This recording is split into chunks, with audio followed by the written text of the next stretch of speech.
हाय friends, AVM unit 32 part 6 आज हम लोग स्टार्ट करेंगे। टॉपिक हमारा major penalties in case of officer category staff. तो यहाँ पे हमने देखा था ना कि कोई किसी ऑफिसर के खिलाफ कोई केस हुआ, कोई फ्रॉड उसने किया या कोई करप्शन का चार्ज लगा, तो क्या क्या मेजर पेनल्टीज उस पर लगाई जा सकती है। तो जनरली जो डिसाइड होता है, जो डिसीजन होता है, वो सर्विस रूल के हिसाब से होता है। तो पर यहाँ पे कुछ चीजें बोली गई जो कि आपको मेजर पेनल्टी बनाई जा सकती है। Reduction in lower stage in a time scale of pay for a specific period with further direction. तो बोल रहा है कि कुछ टाइम के लिए आप उसको किसी, जैसे मान लीजिए स्केल 4 है तो आपने उसको स्केल 2 बना दिया, तो इस तरह से आप कर सकते हैं। रिडक्शन टू लोअर ग्रेड और पोस्ट, तो आपकी पोस्ट को नीचे कर दिया, आप स्केल 4 थे स्केल 2 कर दिया। और कंपल्सरी रिटायरमेंट, ये आपको बोल दिया कि अब आप रिटायर ही हो जाइए। Removal from service which shall not be disqualify for further, एक तो आपने सर्विस से हटा दिया जाएगा और फ्यूचर में आप एम्प्लॉयमेंट के लिए क्वालिफाई नहीं होगा, आप डिस्क्वालीफाई हो जाओगे। Dismissal which shall ordinary be disqualification for future employment, तो आपको डिसमिस कर दिया जाएगा और फ्यूचर एम्प्लॉयमेंट के लिए भी आप डिसक्वालीफाई कर दिए जाएंगे। एन अवार्ड स्टाफ, अगर मान लीजिए कोई अवार्ड स्टाफ या कोई एम्प्लॉय को पता लगा कि उसने ग्रॉस मिसकंडक्ट किया है, तो उस केस में क्या कर सकते हैं। बी डिसमिस विदाउट नोटिस, बिना नोटिस के आप उसको डिसमिस कर सकते हैं। बी रिमूव फ्रॉम सर्विस, तो उसको आप सर्विस से हटा सकते हैं।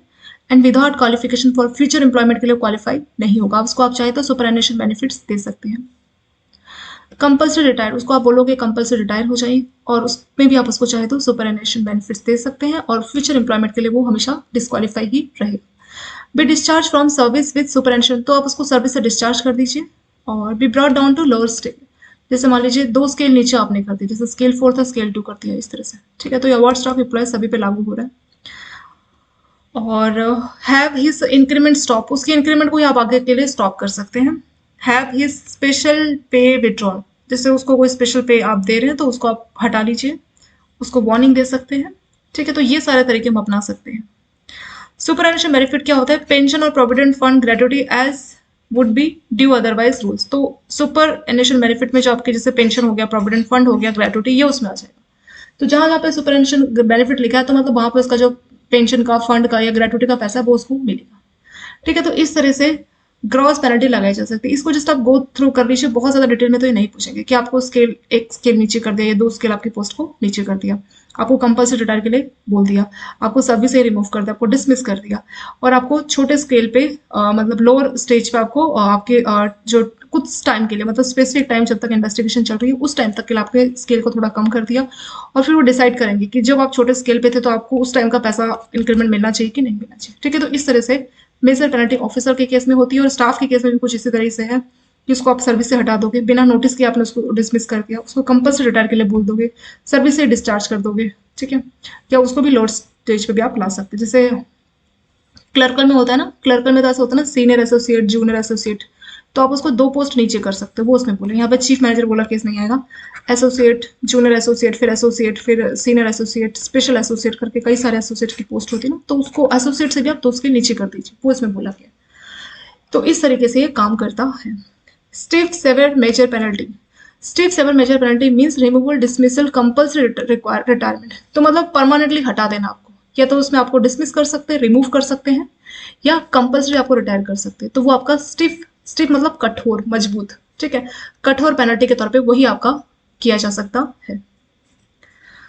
और कंक्लूजन, तो देखिए कंक्लूजन में क्या बोला है कि एक एसएस मुद्रा पुराने डिप्टी गवर्नर थे आरबीआई के, ठीक है, उन्होंने बोला eternal vigilance can bring us closer to fraud free. अगर हम चाहते हैं कि हमारा जो सिस्टम है, इकोसिस्टम, वो फ्रॉड फ्री रहे, मतलब वहां पे बिल्कुल भी फ्रॉड ना हो, तो उसके लिए हमें 12 सूत्रों को ध्यान में रखना चाहिए।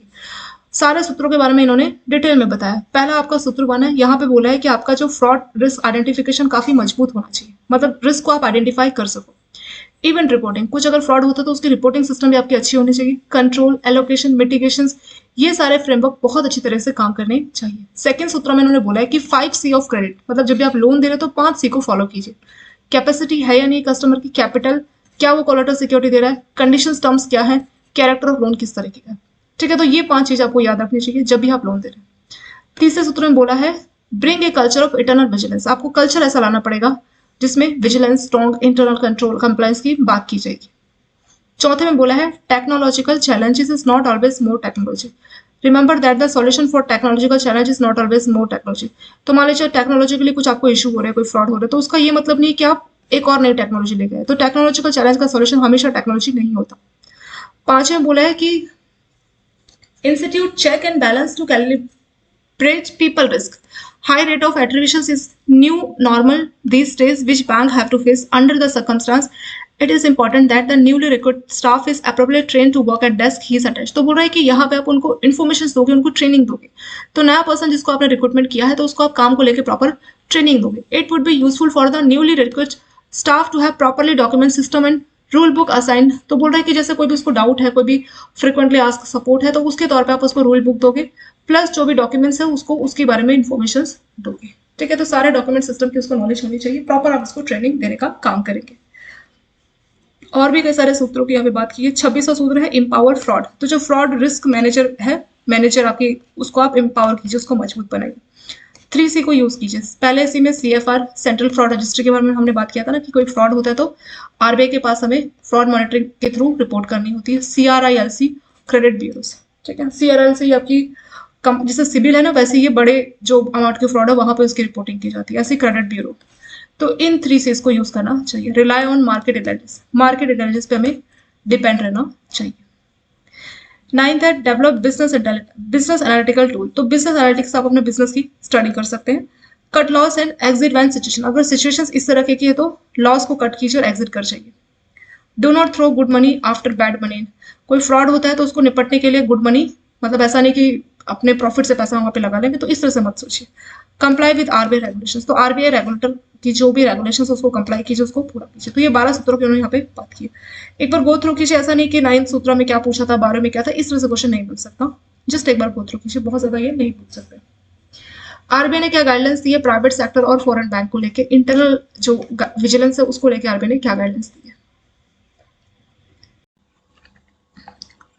सो यहाँ पे बोले हैं central vigilance commission has been issuing guidelines on vigilance through its manual.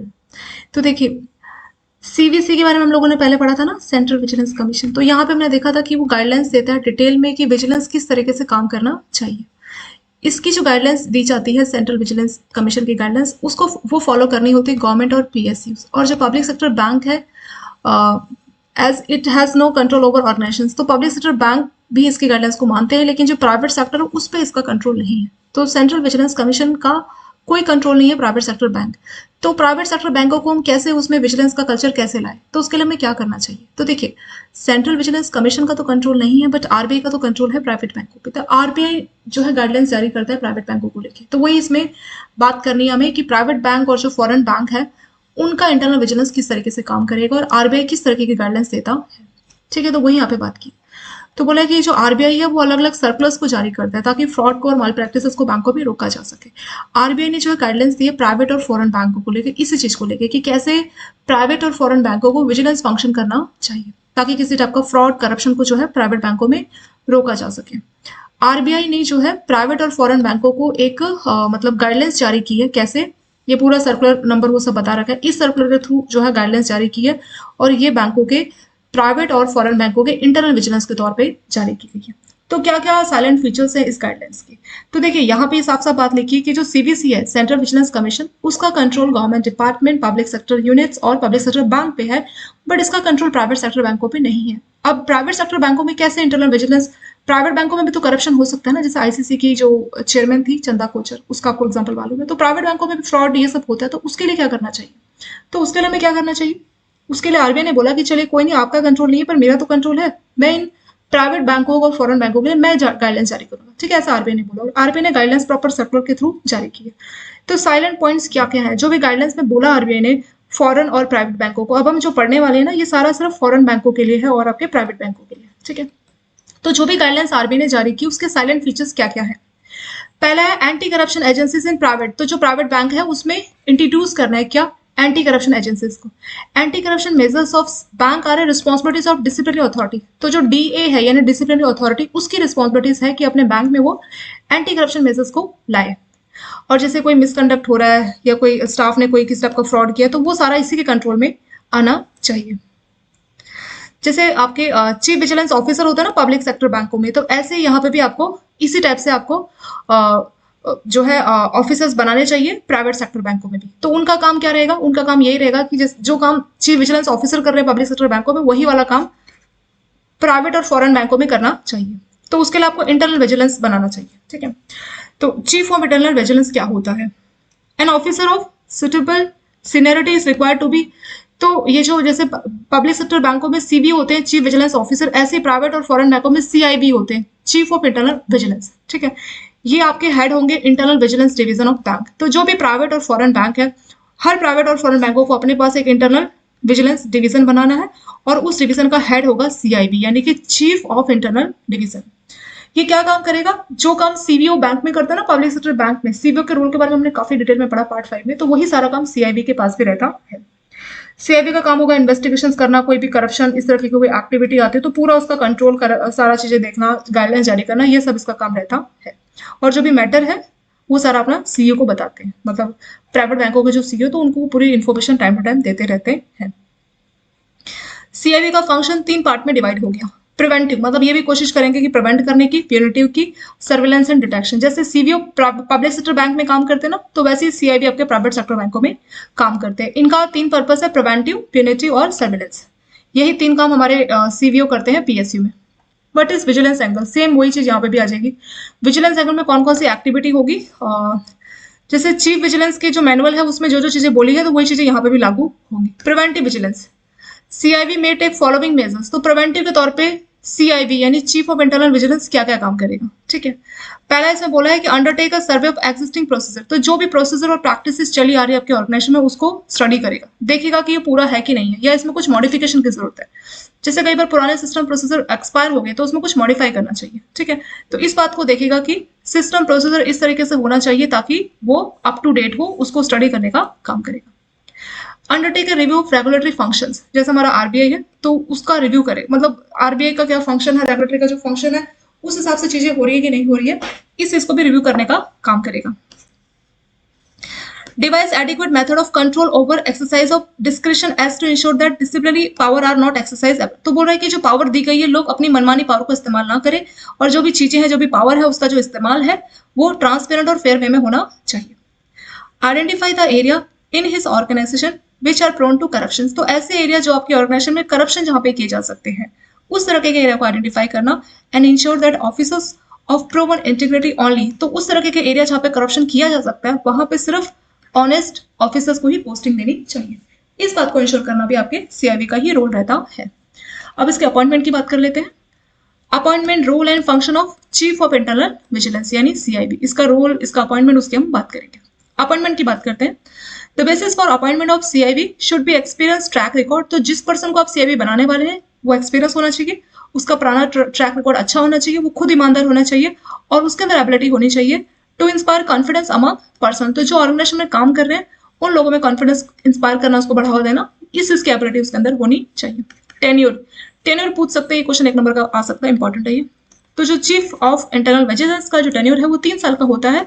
इसको आप 2 साल के लिए और एक्सटेंड कर सकते हैं for a further period of 2 years, ठीक है। तो 3 साल का होता है और इसको 2 साल तक एक्सटेंड कर सकते हैं, क्योंकि प्राइवेट बैंक और फॉरेन बैंक में, जैसे पब्लिक सेक्टर में तो रिटायर ही आप एक ही बैंक से हो जाते हैं, पर प्राइवेट में जनरल लोग चेंज करते हैं, फॉरेन में। तो उस केस में क्या होगा, सीएबी अगर शिफ्ट हो गया एक बैंक से दूसरे बैंक पे विदाउट कंप्लीटिंग, तो उस समय पुराना बैंक में टेन्योर पूरा नहीं किया, the principle of over tenure of 6 year will apply. तो उसके ऊपर पूरा 6 ईयर, पुराना जो 3 साल पहले बैंक का और 3 साल इस बैंक का, तो पूरे 6 ईयर का टेन्योर उसको पूरा करना रहता है, ठीक है। ये बात नोट करने वाली यहाँ पे थी।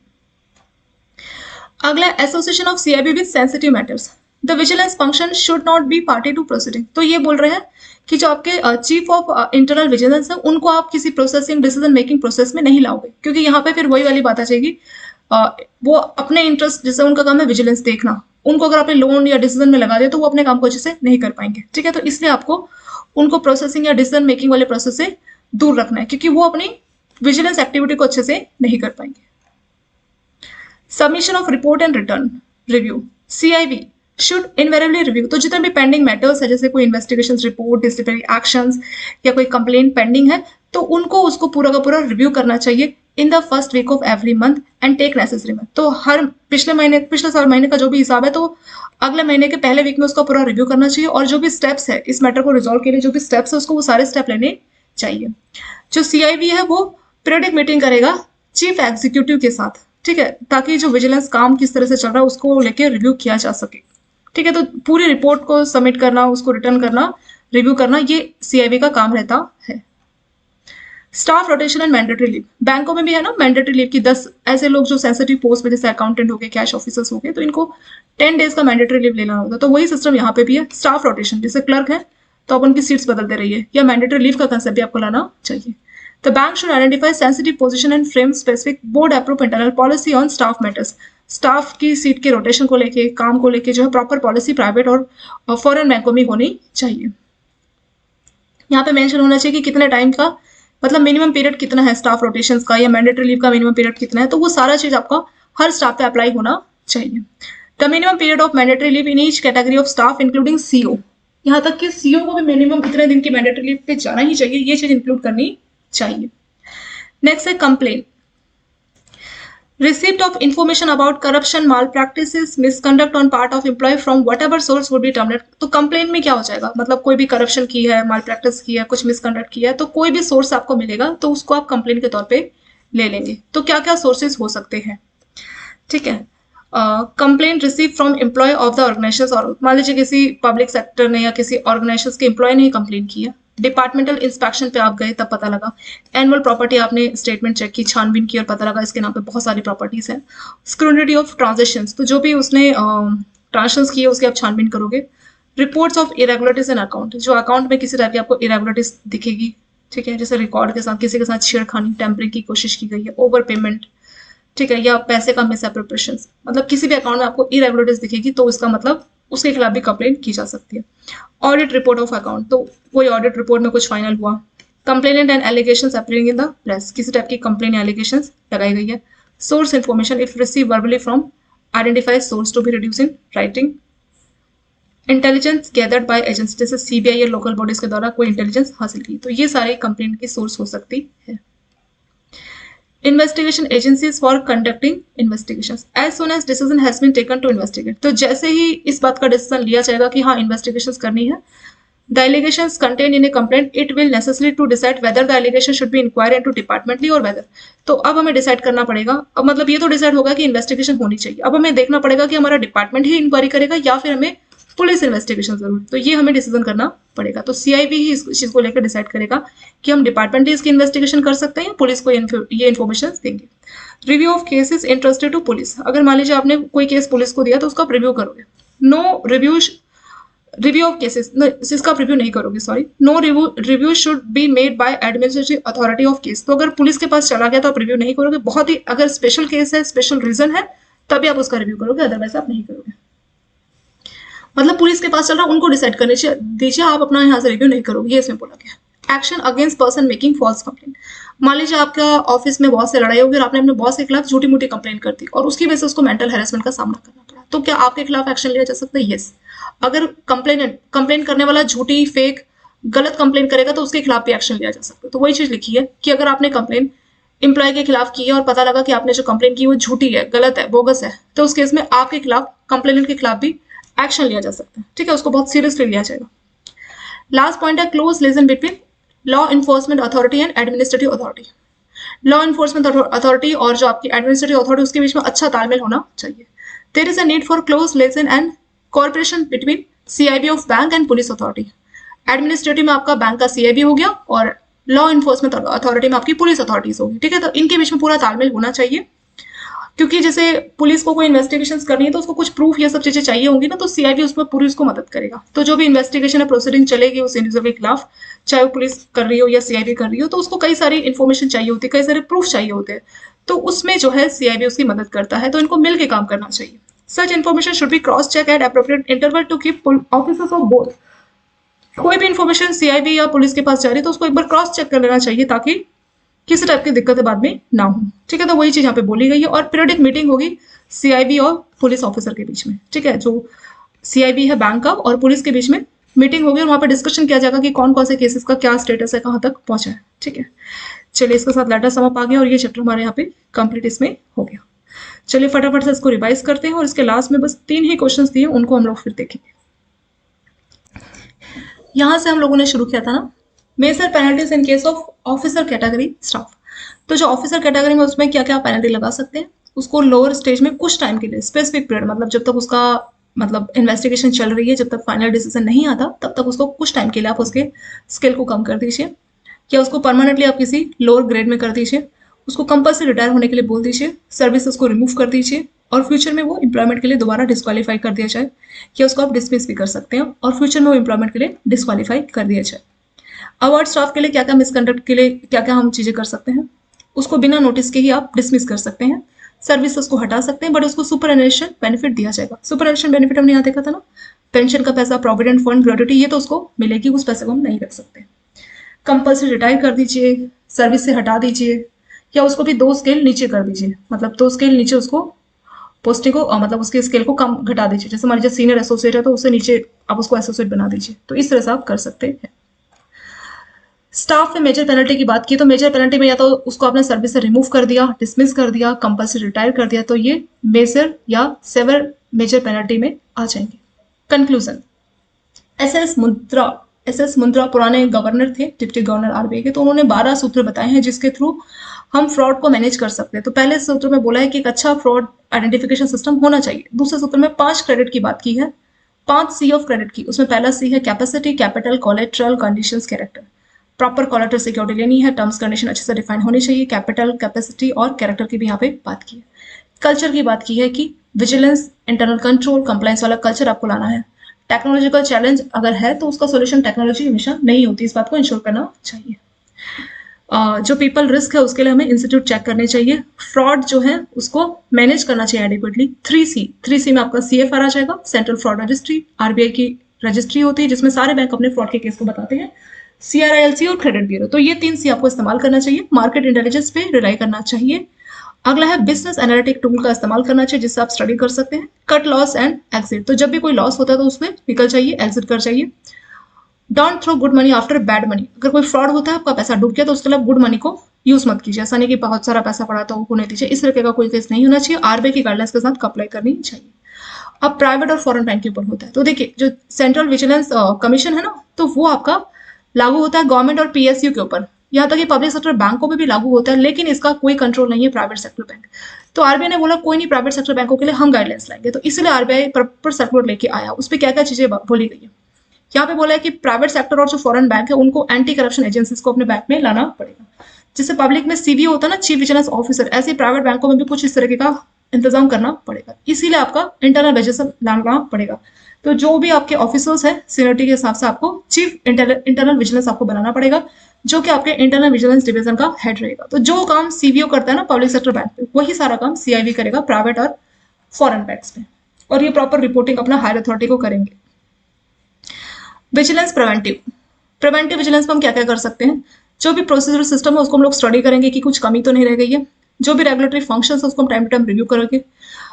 कई सारे तरीके अपनाएंगे ताकि जो भी चीजें हैं उस पर हम कंट्रोल कर सकें, और कोई अपनी पावर को गलत मनमाना इस्तेमाल तो नहीं हो रहा, चीजें ट्रांसपेरेंट वे में या फेयर वे में हो रही है कि नहीं हो रही, वो भी हम देखेंगे। ऑर्गेनाइजेशन ऐसे एरिया देखेंगे जहाँ पे करप्शन हो सकता है, और वहां पे पोस्टिंग ऐसे ऑफिस को मिलेगी जो काफी ईमानदार होंगे।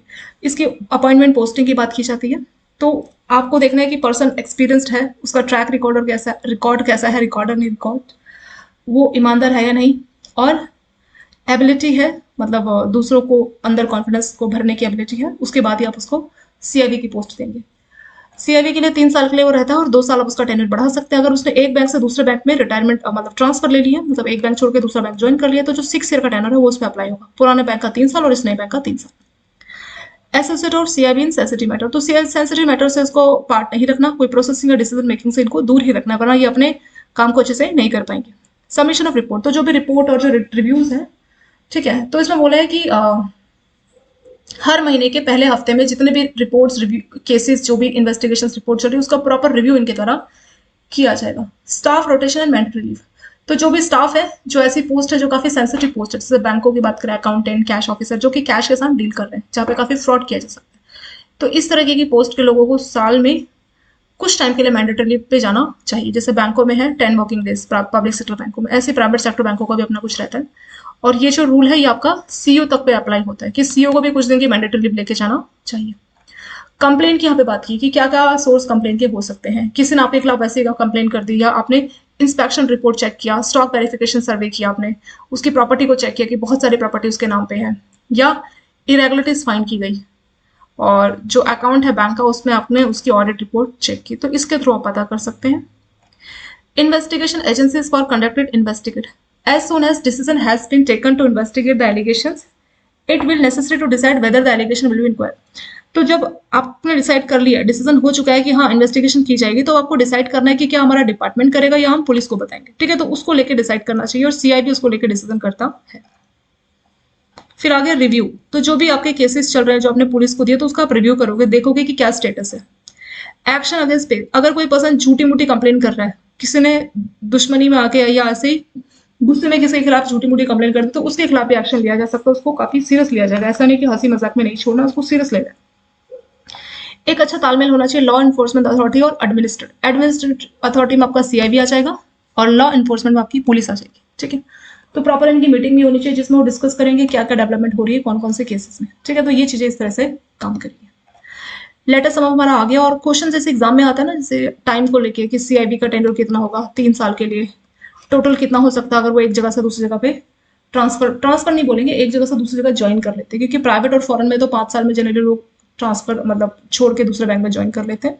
तो उसके इसमें टोटल टेन्योर 6 ईयर का होगा, इसका ओरिजिनल टेन्योर 3 ईयर का होगा और 2 साल के एक्सटेंशन के लिए भी ये एलिजिबल होते हैं। तो इस तरह के क्वेश्चन आपके बन सकते हैं।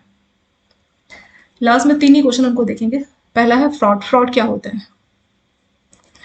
Is based on some action, civil liability है, ये एक्चुअल। देखिए फ्रॉड 2 हो सकता है, या तो एक्चुअल हो सकता है या अटेम्प्ट। तो हमेशा 100% सक्सेस नहीं होता, कई बार अटेम्प्ट होता है और पकड़ा जाता है, मतलब कोशिश करता है बट फ्रॉड कर नहीं पाता, ठीक है, अटेम्प्ट फ्रॉड जिसको बोलते हैं। तो ये एक्चुअल भी हो सकता है, ये अटेम्प्ट भी हो सकता है। Must result into some loss, तो हमेशा सम लॉस में नहीं होगा। जब अटेम्प्ट फ्रॉड है तो आपको लॉस उस केस में नहीं होगा ना। तो फ्रॉड की सही डेफिनेशन यहाँ पे सी है, मे बी एक्चुअल और अटेम्प्टेड। सेकेंड है विजिलेंस एंगल में बी डिस्क्रिमिनेबल व्हेन अ पर्सन। तो विजिलेंस एंगल को लेकर कुछ चीजें बोली गई थी ना, तो क्या चीजें थी? Seems to have compiled with unauthorised और unlawful oral instructions of his senior without bringing them. तो आपने कोई ऐसी एक्टिविटी की है जो आपने अपने सीनियर को नॉलेज में नहीं बताया, ठीक है, या उनको कोई नोटिस नहीं भेजा, जबकि कॉम्पिटेंट अथॉरिटी उनकी नोटिस के बिना आपने कोई अनलॉफुल या अनऑथराइज एक्टिविटी की है, तो इसका मतलब आप विजिलेंस एंगल कंसिडर किए जाएंगे। Has exceeded his disciplinary power, जो आपको पावर देगी उससे आपने आगे बढ़ के कुछ काम किया। And his action do not appear justifiable और सर्व बैंक इंटरेस्ट, तो इससे बैंक का इंटरेस्ट पूरा नहीं हुआ। हैज अब्यूज्ड और misused his official position to gain benefit, तो अपनी पोजीशन को मिसयूज किया ताकि कोई बेनिफिट मिल सके। तो इन सभी केसेस में आप इसको बोल सकते हैं विजिलेंस एंगल का केस है। तो आंसर हो जाएगा any one of the above. Next question है विजिलेंस। विजिलेंस क्या होता है? इज डिटरेंट टू ग्रोथ, आपकी ग्रोथ के लिए यह हानिकारक होता है। Is a part and parcel of organisation, तो देखिए विजिलेंस आपकी ऑर्गेनाइजेशन का एक पार्ट एंड पार्सल, मतलब आपकी ऑर्गेनाइजेशन का पार्ट एंड पार्सल, मतलब आपकी ऑर्गेनाइजेशन के साथ जुड़ा हुआ है, ये प्यूनिटिव एक्टिविटी है, ये विजिलेंस डिपार्टमेंट की रिस्पॉन्सिबिलिटी है। तो ये चीजें बोली, विजिलेंस की एक्सेप्ट डेफिनेशन ये है, it is part and parcel of organisation. इसके साथ ये बड़ा सा चैप्टर का कंप्लीट हो गया। आई थिंक आप लोगों के 6 पार्ट पूरे यहाँ पे बन चुके हैं और चैप्टर काफी डिटेल में था, हम लोगों ने काफी डिटेल में इसको डिस्कशन किया। क्वेश्चन आपके टाइमिंग को लेके आता है, जैसे मैंने आपको बताया ना सीआईबी का टेन्योर कितना है, ये कितना है, तो इस तरह के क्वेश्चन इसमें बन सकते हैं। और चलिए चैप्टर आपका हो गया कंप्लीट और ये चैप्टर आपका इंपॉर्टेंट था। मॉड्यूल डी आपका इंपॉर्टेंट है। एवीएम में मॉड्यूल डी में से काफी क्वेश्चन पूछे जाते हैं, उसमें से जो लास्ट वाला चैप्टर है ना, इसमें टाइप्स ऑफ फ्रॉड हमने देखे थे 5-6 टक्के, वो आपके इंपॉर्टेंट है। सीआईबी का टेन्योर ये इंपॉर्टेंट है। तो इस तरह के क्वेश्चन आपके पूछे जा सकते हैं। Okay, thank you so much for watching this video.